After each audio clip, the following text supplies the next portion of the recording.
Salut les humains. Alors aujourd'hui on est en Bretagne, dans les Côtes d'Armor, dans le 22, avec le menhir de la Tiomblée, à Saint-Sanson-sur-Rance. Je le connais, je suis déjà venu ici, je sais qu'il y a une source qui passe dessous, il est très joyeux, il y a vraiment, c'est magique ici. On va voir ce qu'il nous dit aujourd'hui. Je vais commencer par le présenter, je vous montre ça. Alors la première fois que j'ai vu ce menhir, j'ai vu presque une baleine ou un cachalot en train d'émerger. Ça dépend vraiment de la lumière, hein. Je sais pas pourquoi il est penché, s'il est tombé, on a vraiment... sentiment qu'il est lié à la fécondité. Donc certainement des gens viennent faire leur demande. La symbolique elle est assez évidente, mais chacun il voit ce qu'il veut. Alors là ça tourne depuis le point d'entrée quasiment, enfin un peu plus loin pour le plan. On est à l'est, donc il est vraiment quasi orienté est, ouest de l'autre côté, le sud ici, et le nord là. Part du point d'entrée à l'est, et je demande à voir. Voilà, j'ai une boucle en tellurique, une boucle en cosmique, une troisième boucle en cosmique, et là ça s'arrête. Alors on a vraiment, bon, pas tout à fait un triskel, mais comme une fleur à 3 pétales. Hein. Là c'est en train de faire autre chose aussi, et on dirait que ça commence déjà à agir. Oh, là j'ai les frissons, je sens vraiment la fraîcheur de la source qui remonte là, par les pieds. Voilà, ça y est, ça me détend. Hop, là je suis, vous voyez, et il montre une quatrième boucle en tellurique, et ça me sort. Et là je vous montre un petit peu, on part de l'est, hein, du côté est, vous vous rendiez compte. Là on arrive sur sa face sud. Là maintenant à l'ouest, il y a un peu d'eau au pied, hein. Et puis c'est un peu plus serré ici, je vais vous montrer là, côté ouest. Et voilà, là on va voir le schéma. Alors ça, on part en tellurique, on a une petite boucle en cosmique, 2 boucles en cosmique, 3 boucles en cosmique, il est sympa, hein, ça me garde près de lui. Une boucle en tellurique, ici, 2 boucles en tellurique, une boucle en cosmique, 2 boucles en cosmique, 3 boucles en cosmique, 4 en cosmique, ça me ramène ici. Voilà. Et là ça continue, alors je laisse faire, hein, ça continue à informer. Oh. Donc, je suis quasiment à l'aplomb, hein, du sommet du menhir. Donc, vous voyez, et ça me sort quand c'est fini. Au premier passage, ça veut dire perturbé, c'est comme si ça le réharmonisait en même temps. Hein. Bon, il a de l'humour, hein, en plus. Je lui demande de me montrer le schéma énergétique symbolique de sa deuxième couche. Alors je repars du point d'entrée. Alors voilà, là on a une grande boucle en cosmique, en tellurique, pardon. Là une deuxième grande boucle en cosmique cette fois. Donc ça nous fait un nœud papillon. Hein. On revient au point central de la boucle du Lemnis 4. Et là ça nous emmène en tellurique autour de lui. Alors j'ai une boucle en cosmique, 2 boucles en cosmique, 3 boucles en cosmique, cosmique. Non, 6 en cosmique c'est serré, donc je... On a encore 7 en cosmique là, 8 en cosmique, et 9 en cosmique, et ça s'arrête là. Là on a 9 boucles en cosmique.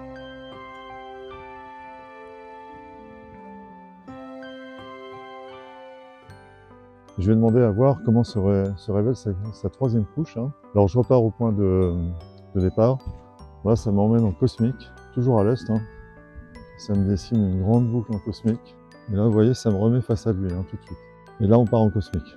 Alors, une boucle en tellurique, 2 boucles en tellurique, 3 boucles en tellurique, 4 boucles en tellurique. Et voilà. Ça, c'est bon. Alors, d'après le panneau, il y a 3 faces sculptées qui présentent de nombreux reliefs difficilement identifiables. La face est semble brute d'origine. Je vous cite le texte. Hein. Alors, je n'ai pas vraiment repéré les dessins. Bon, je vous le montre un peu de près. Hein. Là, on est côté ouest, vous voyez. Hop. Il y a ça qui est gravé, enfin, forêt intérieure. On voit bien les vénures de la pierre. Alors, il y a des dessins dessus qui se révèlent selon la lumière. Là, on est face est. Hein. Voilà le sommet.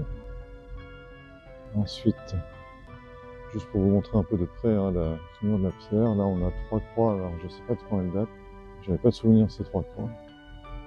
Là-haut, et on est au sud. Hein. Voici sa face ouest.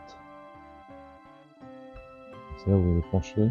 Franchement, pour repérer les dessins avec cette lumière là, qui sont montrés sur le panneau, c'est pas évident. Hein. Je ne retrouve pas le petit oiseau qui est cité. Voilà. Alors ici, il y a une chose qui m'intrigue, on a vu les schémas énergétiques des 3 couches. Je vais poser des questions maintenant à l'esprit du menhir. Il y a des êtres de la nature ici, on les sent, hein, ces petits. Alors je demande à me présenter à l'esprit du menhir. Il est sympa, vous voyez, il vient.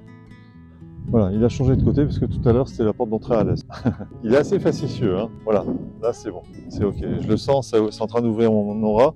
On se sent presque sondé, hein, testé. Je le fais avec le protocole pour vous montrer. Je vais demander simplement à quelle distance se trouve sa première couche. Hein. Est-ce que sa couche, la première couche, se situe à plus d'1 mètre de son corps physique? Oui. Allez, on y va comme ça, hein, comme en séance. À plus de 5 mètres? Non. Plus de 3 mètres? Non. À plus de 2 mètres? Non. Plus d'1 mètre? Alors là, c'est en train de me faire une blague. Allez, je me remets bien dans mes pieds, parce que sa première couche qu'on a vue tout à l'heure se trouve à plus d'1 mètre de son corps physique. Oui. Alors plus de 2 mètres? Non. Plus d'1 mètre 50?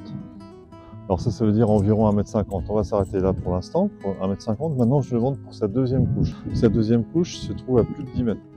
Ouais. À plus de 20 mètres. Oui. À plus de 30 mètres. Oui. À plus de 40 mètres. Non. À plus de 35 mètres. Non. À plus de 32 mètres. Alors là, alors je ne sais pas du tout ce que ça veut dire. Ah ok. Bon là ça bouge dans le corps, hein. C'est tout doux. On dirait que ça ramène l'information. Alors je reprends. Sa deuxième couche se trouve à plus de 32 mètres de son corps physique. Oui. À plus de 33 mètres. Ça me dit oui. À plus de 34 mètres. Ça me dit non. Entre 33 et 34. Alors ça, c'est une première. Hein.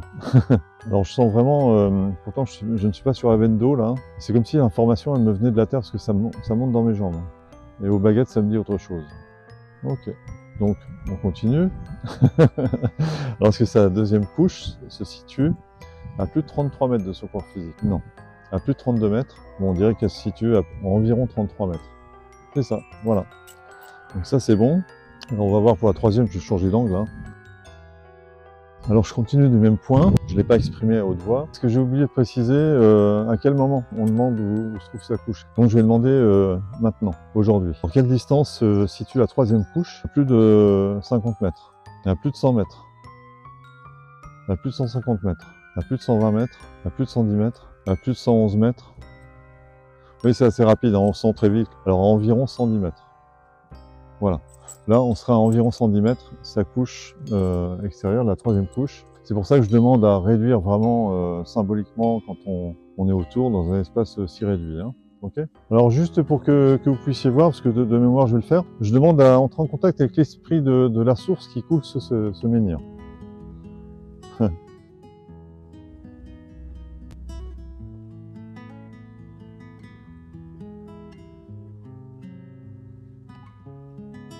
Alors vous voyez, hein, il faut être patient parce que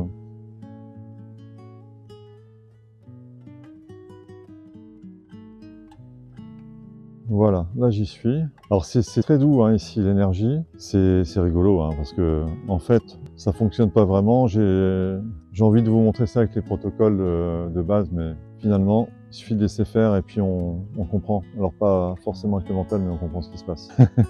Ça y est, la joie arrive. Je veux dire, c'est vraiment connecté à l'esprit de l'eau là, de la source qui passe ici. Elle est joyeuse. Voilà. En fait, je suis en train de remarquer là, spécialement aujourd'hui, dès que j'ai les épaules un peu tendues parce que je parle, etc., ça, des positions comme ça qui reviennent, ça me fait un process pour me dire lâche, détends. Vous voyez, là tout de suite ça y est.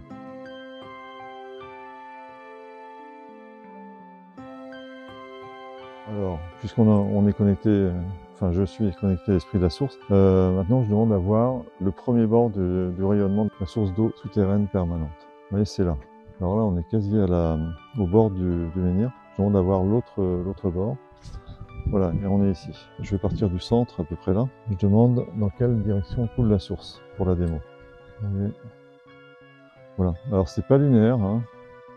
Alors aujourd'hui, je la sens pas très power, hein, très puissante, mais elle est bien là. Alors je pourrais vous montrer le point d'entrée de l'autre côté, mais on a compris. En tout cas, il y a vraiment quelque chose, c'est comme si quelque chose venait me chercher parce que c'est comme si ce menhir n'était pas très à l'aise avec ce qu'on a posé à son pied. Donc ça me regarde pas, mais je sens qu'il y a des choses qui m'appartiennent pas, qui lui appartiennent pas, qui sont là.